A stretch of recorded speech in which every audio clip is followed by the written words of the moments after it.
Can you show me how it works? Like, could you take a screen grab of me? This is me, James, and this is Hone, the chief executive of Clearview AI, arguably the best known and most controversial facial recognition company in the world.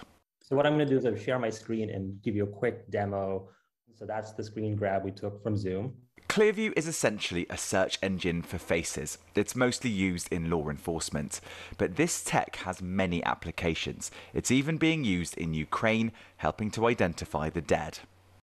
Works like Google, but instead of putting in a string of words or text, the end user puts in a photo of a face, and it finds publicly available information online that could be helpful in solving crimes. And it searches over 20 billion images from the public internet now.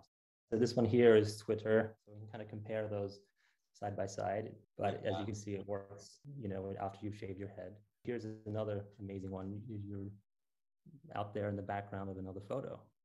Right, and that showcases the power of the technology. Oh my goodness! See that one? That one's amazing.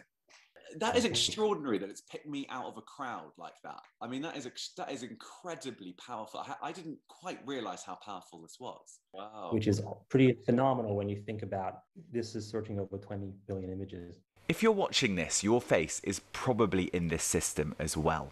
That's where things get controversial. Remember those 20 billion images Hone keeps mentioning? Most have been ripped from social media sites without the consent of users.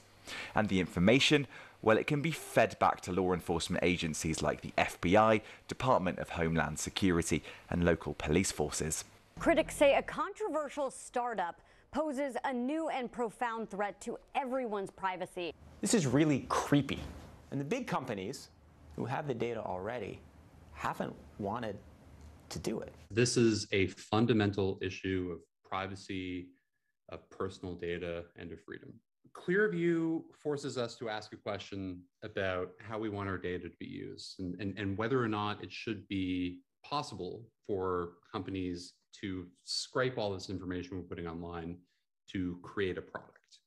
But Juan says his company has a First Amendment right to access this public data. If someone has set their photos to private, have private settings, then it doesn't show up in Clearview's search engine. Just like if you typed in someone's name and the word LinkedIn or Facebook or Instagram into Google, you would are likely to find their profile if they have it on public.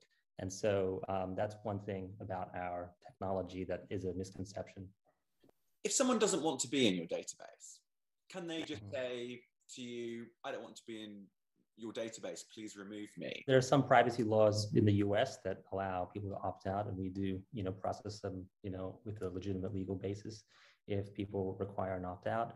I would say, though, that this is something that's used for after the crime investigations. So if this was a consumer application or other things like that, this large scale amount of data would be, appropriate. But I think, this is only ever searched in an after the crime manner.